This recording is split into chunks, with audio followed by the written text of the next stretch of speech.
বিরহে দিল পড়ে সরখার যে আমার ইয়া রাসূলুল্লাহ, বিরহে দিল পড়ে সরখার যে আমার ইয়া রাসূলুল্লাহ, আমার কেহ নেই তুমি ছাড়া সাহারা ইয়া রাসূলুল্লাহ। জোরে বলুন না সুবহানাল্লাহ, জোরে বলা গেল না? বিরহে দিল পড়ে সরখার যে আমার ইয়া রাসূলুল্লাহ, বিরহে দিল পড়ে সরখার যে আমার ইয়া রাসূলুল্লাহ, আমার কেহ নেই তুমি ছাড়া সাহারা ইয়া রাসূলুল্লাহ। কত জনে দেখি তোমায় কলিজা শীতল হয়ে যায়, কত জনে দেখি তোমায় কলিজা শীতল হয়ে যায়, আমাকে দাও না দেখা একবার ইয়া রাসূলুল্লাহ, আমাকে দাও না দেখা একবার ইয়া রাসূলুল্লাহ, আমার কেহ নেই তুমি ছাড়া সাহারা ইয়া রাসূলুল্লাহ, বিরহে দিল পড়ে সরখার যে আমার ইয়া রাসূলুল্লাহ, আমার কেহ নেই তুমি ছাড়া সাহারা ইয়া রাসূলুল্লাহ। আল্লাহুম্মা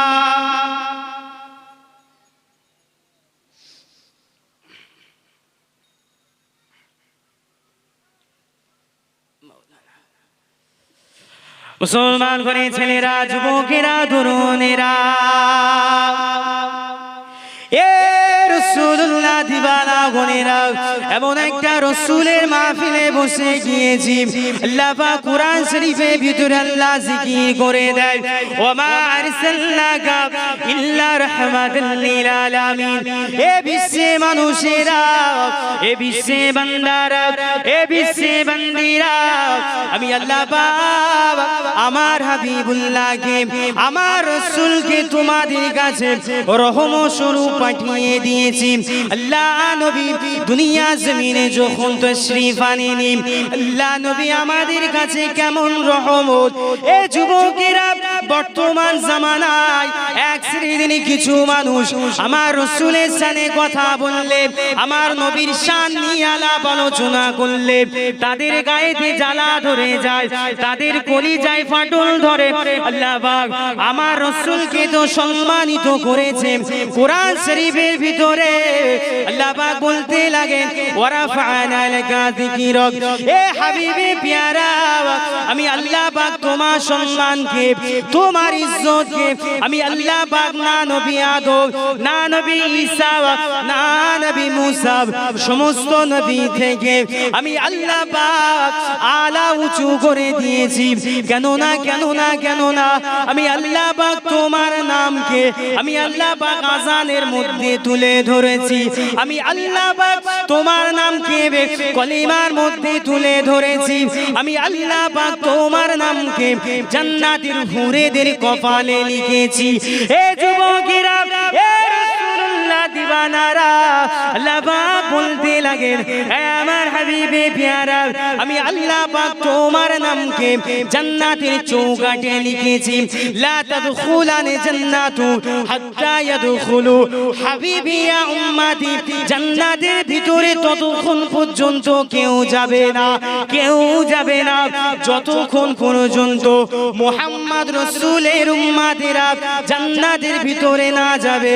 আমি আল্লাহ পাক কোন নবীর উম্মতকে জান্নাতের ভিতরে যাওয়া হারাম করে দিয়েছি।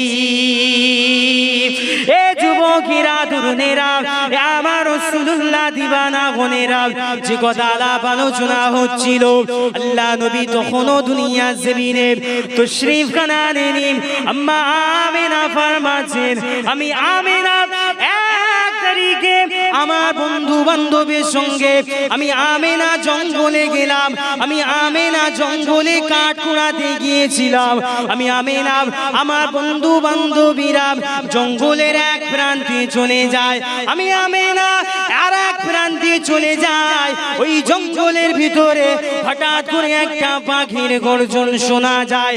আমি হঠাৎ করে যখনই ওই বাঘের গর্জন শোনা যায়, আমার বন্ধু বান্ধবেরা সকলেই দৌড়ে বাড়ি যেতে লাগে। আমি আমেনা আমিও দৌড়াতে লাগি। আমার বন্ধু বান্ধবীরা আমাকে বলতে লাগে, এ আমেনা, এ আমেনা দৌড়ে চলে এসো, ওই যে বাঘ তোমাকে ছিঁড়ে খেয়ে নেবে। এই কথা শুনে আমি আমেনা আমি দৌড়াতে লাগি, আমি দৌড়ে দৌড়ে আমি আর পারি না। আমার বন্ধুরা আমার সঙ্গীরা আগে চলে যায়, আমি আমেনা রাস্তার উপরে পড়ে যায়, জমিনের উপরে পড়ে যায়। আমি এমন সময় দেখতে লাগি ওই বাঘটা আমার পায়ের ধারে দাঁড়িয়ে আছে। আমি আমেনা আমি দেখতে লাগি বাঘটা পুরো আমার পায়ের ধারে দাঁড়িয়ে আছে। যারা বলে রাসূলুল্লাহ আমাদের মতো নবী, আমরা সমান, পার্থক্য একটাই, আল্লাহ রাসূলের উপরে ওহী আসতো আর আমাদের উপরে ওহী আসে। সমাজে আছে এরকম মানুষ দেখবে, তারা না আপনাদের সামনে কোরআনের আয়াত বলবে, হাদিস বলবে, আপনারা ভাববেন সত্যি তো বিশাল কোরআনের আয়াত বলছে, ভীষণ হাদিস বলছে। অ্যাকচুয়ালি না, আল্লাহ রাসূল বললেন, মুসলিম শরীফের মুকাদ্দামায় একটা হাদিস এসেছে, আল্লাহ নবী বলছেন আখিরি জামানায় এমন কিছু আলেম বার হবে, তারা তোমাদের সামনে কোরআনের আয়াত বলবে, হাদিসের ইবারাত বলবে, কিন্তু তোমাদেরকে জাহান্নামের দিকে ডাকবে, জাহান্নামের দিকে ডাকবে, ওদের থেকে সাবধান। তারা বলে কি জানেন? তারা বলছে আল্লাহ রাসূলের পিতা মাতা জাহান্নামী। একবার বলবেন না নাউযুবিল্লাহ? তারা বলছে, ফেসবুক ইউটিউব ঘাঁটে তারা জানে। নবীর সম্মান ওদের সামনে বললে ওদের কলজে ফেটে যায়। এ যুবকেরা দুরুদেরা, এ রাসূলুল্লাহ দিবানা গনেরা, আম্মা আমেনা ফরমাতে লাগে, আমি আমেনা আমি দৌড়াতে লাগি। আমি যখনই উঠে আবার দৌড়াতে লাগি, ওই বাঘটা জবান খুলে যায়, ওই বাঘটা মানুষের মতো কথা বলে। ওই বাঘটা আমাকে বলতে লাগে, ও হযরতে আম্মা আমেনা তুমি দৌড়ে পালাবে না, পালাবে না, আমি ওই আগামী বাঘ, আমি জঙ্গলের পশু বাঘ, আমি তোমাকে খাবো না, আমি তোমাকে খাওয়ার জন্য আসিনি, আমি এসেছি তোমাকে সালাম জানাতে। কেন না, কেন না, কেন না, আল্লাহ পাক তোমার গর্ভেতে, তোমার গর্ভেতে, তোমার পেটেতে আল্লাহ পাক যে সন্তানকে দিয়েছে তিনি অন্য কেউ নয়, তিনি হলেন নবীদের সরদার, তিনি হলেন আখিরি জামানার পয়গম্বর, যাকে না সৃষ্টি করলে আল্লাহ পাক জান্নাতকে বানাতো না, যাকে না তৈরি করলে আল্লাহ পাক জাহান্নামকে বানাতো না, আমি জঙ্গলের পশু বাঘ আমাকে বানাতো না। ও হযরতে আমেনা তোমার নসিবটা কত ভালো, আমি তোমাকে সালাম জানাতে এসেছি। জোরে বলা গেল না? এইবারে চিন্তা করেন, আল্লাহ রাসূল তখনও দুনিয়ায় আসেনি, আল্লাহ রাসূল দুনিয়ার জমিনে তখন আসেনি, দুনিয়ার জমিনে না এসে আল্লাহ রাসূল বর্তমান জামানায় যারা বলে আমার রাসূল আমাদের মতো, তাদের একটা বারো ভয়ও লাগে। আজকে আমরা সেই রাসূলের মাহফিলে বসেছি, সেই নবীর মাহফিলে বসেছি, এখানে আলেম ওলামারা বিভিন্ন রাসূলের কথা বলবে। আবার কি বেশি হক কথা বর্তমান বলা যায় না, বেশি হক কথা বলা যায় না। যাই হোক, আমি আলোচনা বেশিক্ষণ করব না, আলোচনা আমি সমাপ্ত করব, যেহেতু কোনো সাবজেক্ট নেই না, সেই জন্য কোনো সাবজেক্টের উপর আলোচনা আমি করি না। আপনাদের অসুবিধা হচ্ছে? অসুবিধা হয় না তো? যেহেতু অসুবিধা হলে বলবেন, বুঝতে পেরেছেন? আমার ভাইজান, আজকে সেই রাসূলের মাহফিলে বসেছি। আচ্ছা, এখানে এসে আমি একটা কোরআন শরীফের একটা আয়াত আমি আপনাদের সামনে রেখেছি। কি আয়াত? আল্লাহর কোরআন বলছে, ওয়ালা তাহসাবান্নাল্লাযিনা কুতিলু ফি সাবিলিল্লাহি আমওয়াত বাল আহিয়াউ ইনদা রাব্বিহিম ইরযাকুন। যারা আল্লাহর রাস্তায় শহীদ হয়ে যায়। ওয়ালা তাহসাবান্না, তোমরা মনে করো না আল্লাযিনা কুতিলু ফি সাবিলিল্লাহ, যারা আল্লাহর রাস্তায় শহীদ হয়ে যায়, মৃত্যুবরণ করে, তাদেরকে তোমরা মৃত মনে করো না। বাল আহিয়া, বরং তারা জীবিত। ওয়া ইরযাকু, আল্লাহর তরফ থেকে, আল্লাহ পাকের তরফ থেকে জান্নাতি খাবারও তাদের কবরে দেওয়া হয়। একবার জোরে বলুন সুবহানাল্লাহ। এইবারে আমাদের মৃত্যুটা কেমন হবে, আমাদের মরণটা কিভাবে হবে, সেটার উপরে ডিফেন্স করবে এই কোরআন শরীফের আয়াত। আপনার মৃত্যুটা কি শহীদি মৃত্যু হবে, নাকি আপনার মৃত্যুটা কাফের মুশরিকদের মতো হবে? আপনারা কি চান, মৃত্যুটা কেমন হবে? প্রতিবাদ করতে গিয়ে যদি আপনার জানও চলে যায়, ভাববেন আপনি শহীদানের কাতারে দাঁড়াবেন কিয়ামতের মাঠে। বুঝতে পেরেছেন? ময়দানে মাহশারের দিনে যারা শহীদান হিসাবে দাঁড়াবে, তাদের কোনো হিসাব হবে না। একবার জোরে বলুন সুবহানাল্লাহ। কোরআন সাক্ষী, তাদেরকে বিনা হিসাবে ওই রক্তমাখা অবস্থায় আল্লাহ পাক জান্নাতি বলে ঘোষণা করে দেবে। আচ্ছা বলে, আজকে আমাদের যদি শহীদানের মৃত্যুটা আমাদের নসিবে হয়, কবর থেকে নিয়ে কিয়ামত পর্যন্ত কোনো সওয়ালের মুখে আমাদের হতে হবে না, এটা আমাদের চাওয়া আছে না? তাহলে আল্লাহ রাসূলের শানে কেউ যখন কোনো কটূক্তি করবে, মসজিদ নিয়ে যখন কেউ কোনো কটূক্তি করবে, কোরআন নিয়ে যখন কোনো কটূক্তি হাসবে, প্রতিবাদ করতে হবে না? সে যে যা বলে বলে, প্রতিবাদ আমাদের করতে হবে। সেটা যদি জানও চলে যায়, ভাববেন মৃত্যুটা শহীদের মৃত্যু হবে। কারণ সাহাবা হুজুররা জানের পরোয়া করেছে? করেনি। হযরতে বেলাল হুজুর, তাকে কি অফার দিয়েছিল? এ বেলাল, বেলাল কার প্রথমে কি ছিল? হাবশী ছিল, দাস ছিল। যখন ইসলাম কবুল করে, বেলালকে অফার দিয়েছিল, তোমাকে এতটা উট দেওয়া হবে, এতটা স্বর্ণ দেওয়া হবে, তোমাকে আজাদ করে দেওয়া হবে, তুমি ইসলাম ছেড়ে দাও। বেলালের মুখে একটাই কথা কি ছিল? আহাদু, আল্লাহ এক। বেলাল একবার ইসলাম কবুল করেছে, আর বেলাল জীবনে ইসলাম থেকে বাইরে বার হবে। আরে মুসলমানের ছেলেরা, যুবকেরা, তরুণেরা, আমার নবী পাকেরা সে গনেরা, এ রাসূলুল্লাহ দিবানা গনেরা, আল্লাহ নবী সাহাবারা আল্লাহ নবীকে কতটা মেনেছিল। বদরের ইতিহাস সাক্ষী, হযরতে বেলাল হুজুর সাক্ষী। আল্লাহ নবী তখনও বেশি মানুষ ইসলামে আসে না, মাত্র কয়েকজন মানুষ, মাত্র 300 জন, মাত্র 300 থেকে 400 জন মানুষ ইসলামের কলেমা পড়ে মুসলমান হলো। আল্লাহ নবীর উপরে অত্যাচার বেড়ে গেল, সাহাবা হুজুরদের উপরে বিভিন্ন দিক দিয়ে অত্যাচার বেড়ে গেল। আল্লাহ নবী সাহাবা হুজুরদেরকে নিয়ে মদিনা শরীফে হিজরত করলেন।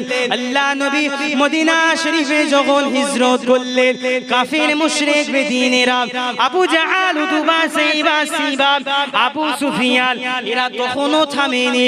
তখন আল্লাহ রাসূল সাহাবা হুজুরেরা মদিনার বুকে চলে যায়।